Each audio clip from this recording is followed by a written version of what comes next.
கெட்டவர்கள் ஏன் நல்லா இருக்காங்க தெரியுமா உங்களுக்கு? அவங்க எப்பவும் நல்லாதான் இருப்பாங்களான்னு கேட்டா கிடையாது. நீங்கெல்லாம் கேட்கலாம், பணம் பாதாளம் வர தாவுமே, அவங்களுக்கு தான் பண பவர் இருக்குதே, ஏன் அவங்க நல்லா இருக்க மாட்டாங்க அப்படின்னு சொல்றீங்கன்னு கேக்குது எனக்கு.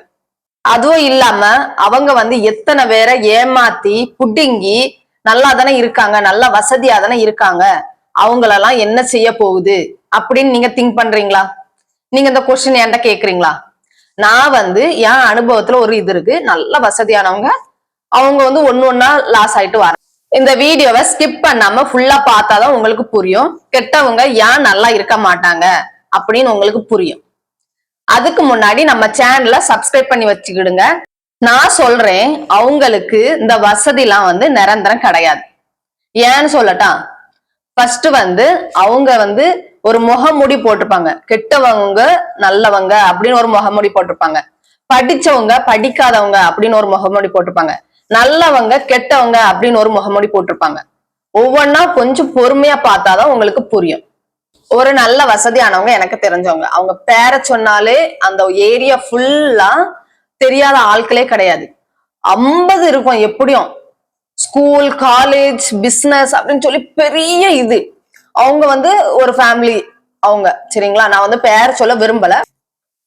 நல்ல வசதியானவங்க, 4-5 தலைமுறைக்கு இருந்து சாப்பிடுற அளவுக்கு அவங்களுக்கு என்னது இருக்குன்னா இது இருக்குது, எல்லாமே இருக்குது, சொத்து பத்து எல்லாம் இருக்கு. ஏன்னா ஸ்கூல், காலேஜ் 5 தலைமுறைக்கு அவங்க இது பண்ணிட்டாங்க, நல்லா சொத்து சேர்த்து வச்சுட்டாங்க. அவங்க மெயின் ஆள் இறந்துட்டாங்க. அப்பா இறந்துட்டாங்க. ரீசெண்டா ஒரு 2 வருஷம் இருக்கும்னு நினைக்காம இறந்துட்டாங்க. இறந்து அதுக்கப்புறம் இறக்க முன்னாடி பிள்ளைங்களுக்கு ஒவ்வொன்றும் பிரிச்சு குடிச்சிட்டாங்க. அண்ணனுக்கு இது, தங்கச்சிக்கு இது, எல்லா சொத்தையும் பிரிச்சு கொடுத்துட்டாங்க. நாட்கள் கடந்து போக போக என்ன ஆச்சுன்னா, ஒரு ஸ்கூல் இதாயிட்டே இருந்துச்சு, நடத்த முடியாம டவுன் ஆயிட்டே இருந்து. நீங்க எல்லாம் கேட்கலாம், அவ்வளவு பெரிய பணக்காரவங்களுக்கு ஒரு ஸ்கூல் தானே பெரிய விஷயமா அப்படின்னு கேட்கலாம். ஆனா அவங்களுக்கு என்னது, எவ்வளவோ ஸ்கூல், காலேஜ், எவ்வளவோ பெரிய பெரிய இதெல்லாம் வச்சு நடத்துறாங்க, கம்பெனி, பிசினஸ் அப்படின்னு நடத்துறவங்களுக்கு ஒரு ஸ்கூல் டவுன் ஆனாலும் அந்த ஏரியா ஃபுல்லா இல்லாம அந்த காலேஜ் எல்லாமே என்னது அடி வாங்கும். அடுத்தால காலேஜ் இதாகுது அப்படின்னு ஒன்னொன்னா இதாகுது. என்ன சொல்றதுக்கு சொல்லுங்க நீங்க? அந்த ஏரியால உள்ளவங்க என்ன தெரியுமா சொல்றாங்க, எத்தனை பேரு இத புடுங்கி இது பண்ணிருப்பாங்க, தின்றுப்பாங்க, எத்தனை பேர் கண்ணீரை வாங்கி கட்டியிருப்பாங்க, இவங்களுக்கு எல்லாம் இதெல்லாம் தேவைதான் அப்படின்னு சொல்றாங்க. வசதி இருக்குதோ இல்லையோ, அவங்களுக்கு இப்ப எப்படி பேரு பாத்தீங்களா? எத்தனை பேரோட சாபத்திற்கு ஆளாயிருப்பாங்கன்னு அந்த ஊர்ல உள்ளவங்க, ஏரியால உள்ளவங்க, காலேஜ் எவ்வளவுக்குள்ள உள்ளவங்களோ சொல்லும் போச்சும் அது ஒரு பெரிய கஷ்டம் தானே. நல்லவங்க வாழ்க்கையிலேயே முன்னேற முடியாதா அப்படின்னு கேட்டா கிடையாது. யாரும் நம்ப மாட்டீங்க, நல்லவங்களுக்கு கஷ்டம் ஏன் தெரியுமா வருது?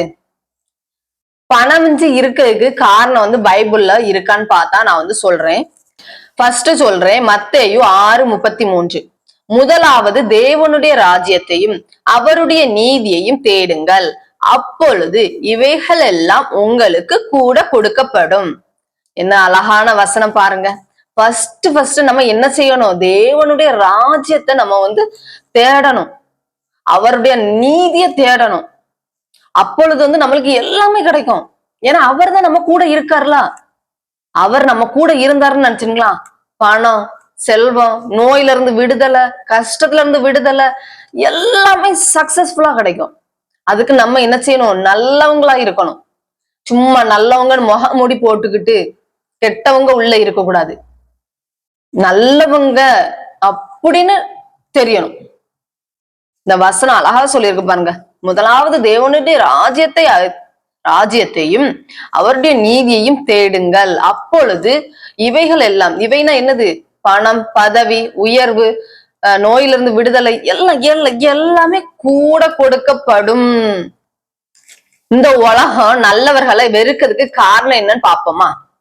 யோவான் 15:19.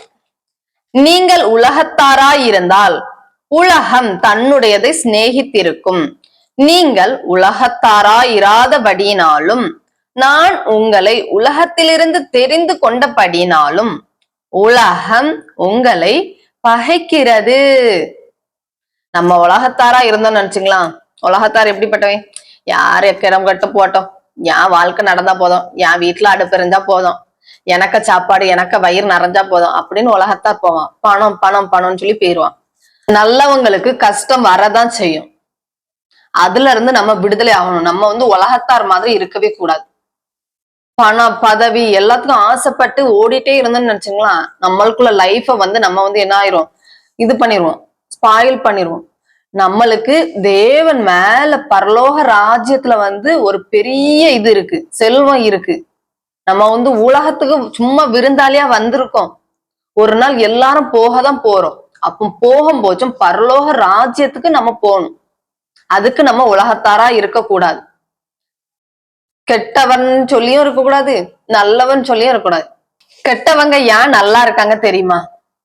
அவங்க வந்து தெத்தி திருடி அடுத்தவங்கள்ட்ட இருந்து புடிங்கி புடிங்கி புடிங்கி புடிங்கி வைக்கிறாங்க. உண்மைதானே? கெட்டவங்க வந்து என்னது, அதே இது இன்னொருத்தவங்க இருக்காங்க. நீங்க வந்து அவங்க வந்து எப்பேற்பட்டவங்க நீங்க தான் கமெண்ட் பண்ண போறீங்க. நல்லவங்களா கெட்டவங்களா நீங்க தான் கமெண்ட் பண்ண போறீங்க. சரிங்களா? யாருன்னா ஒரு நல்லவங்கன்னு என்னோட இதுல வந்து நான் சொல்றேன். உங்களுக்கு எப்படி தோணுதோ நீங்க வந்து அதை வந்து கமெண்ட் பண்ணுங்க. உங்க ஃப்ரெண்டு யாராவது வந்து பைக்குன்னு சொல்லி கேட்கலாம். பைக் அவசரத்துக்கு நீங்க வந்து கொடுப்பீங்க. ஃப்ரெண்டு இல்ல தெரிஞ்சவங்கன்னு சொல்லி கொடுக்குறீங்க. ஏதாவது பிரச்சனை வரும்போச்சும் நீங்க வந்து இது பண்ணுவீங்களா? அவங்கள்ட்ட போய் கேட்க முடியுமா? முடியாது. நீங்க வந்து நல்ல எண்ணத்தோட தான் நீங்க வந்து கொடுக்குறீங்க எடுக்கிறீங்க. அதுவும் அவங்களுக்கு தெரியும் ஹெல்ப் பண்றீங்க எடுக்கிறீங்கன்னு தெரியும். ஆனா ஏதோ ஒரு ப்ராப்ளம் வரும்போது அவங்க வந்து உங்களுக்கு ஹெல்ப் பண்ணுவாங்களா? பைக் ஏதோ ஒரு ப்ராப்ளம், பெட்ரோல் இதாகுதோ இல்ல ஏதாவது இது சங்கிலியில இதா ஏதாவது ஒரு இதுல அவங்க வந்து ஹெல்ப் பண்ணுவாங்களான்னு கேட்டா கிடையாது. அடுத்து கேட்கும் போச்சும் உங்களுக்குள்ளேயே ஒரு மனசுல தோணும், இது நான் கொடுத்து கொடுத்து கொடுத்து கொடுத்து நான் தான் கஷ்டப்படுறேன், இதுக்கு இல்லைன்னு சொல்லிட்டா என்ன மனநிலைமை வந்துரும். நம்ம கொடுத்து கொடுத்து கெட்டவன் நான் கெட்டவங்களா இருக்க போறோமா நல்லவங்களா இருக்க போறோமாங்கிறது பாக்குறவங்க கையில தான் இருக்கு. ஏசப்பானா என்ன சொல்றாங்க? கொடு உனக்கு கொடுக்கப்படும். நீ எந்த ஒரு எதிர்பார்ப்பு இல்லாம கொடுத்தாதான் உனக்கு வந்து கடவுள் அள்ளி தருவாருன்னு கடவுள் ஒரு இதுல சொல்றாரு. நம்ம எப்படி இருக்க போறோங்கிறத பொறுத்துதான் இருக்குது. இந்த வீடியோ பார்த்துக்கிட்டு இருக்கிற நீங்க எப்படி இருக்க போறீங்க? உலகத்தார் போல இருக்க போறீங்களா? முகமூடி போட்டுக்கிட்டு இருக்க போறீங்களா? இல்ல எனக்கு பேர கெட்டவன் வந்தாலும் பிரச்சனையே இல்ல, ஒரு அவசரத்துக்கு பெட்ரோலோ இல்ல பைசாவோ எதுவுமே தரமாட்டா எடுக்க மாட்டா அப்படின்னு சொல்லி கெட்டவங்க அப்படிங்கிற பேரோட இருக்க போறீங்களா? இல்ல ஏசப்பா வந்து என் கூட இருக்காரு, ஏசப்பா வந்து என்ன ஆசீர்வதிச்சிருக்காரு, ஏசப்பா வந்து நீ எதையுமே எதிர்பார்க்காம செய்யின்னு சொல்லியிருக்காரு, ஏசப்பா வந்து நான் நல்லதை செய்யறதுதான் கடவுள் வந்து விரும்புவாரு அப்படின்னு சொல்லி இருக்க போறீங்களா? உங்களோட கையில இருக்கு. இதுக்கு முன்னாடி ஒரு வீடியோ பண்ணிருந்து நிம்மதியாய் தூங்குவாயின்னு சொல்லி, நம்ம வந்து தூக்கம் மட்டும்தான் நிம்மதியா தூங்குறோம். அந்த தூக்கமும் இல்லாம எவ்வளவு பேர் கஷ்டப்படுறாங்க. நீங்க அதுல ஒருத்தவங்களா இருந்தா கமெண்ட்ல வந்து லிங்க் அட்டாச் பண்ணி வச்சிருக்கேன், போய் பாருங்க. அந்த வீடியோவை பார்த்து நிம்மதியா தூங்குங்க.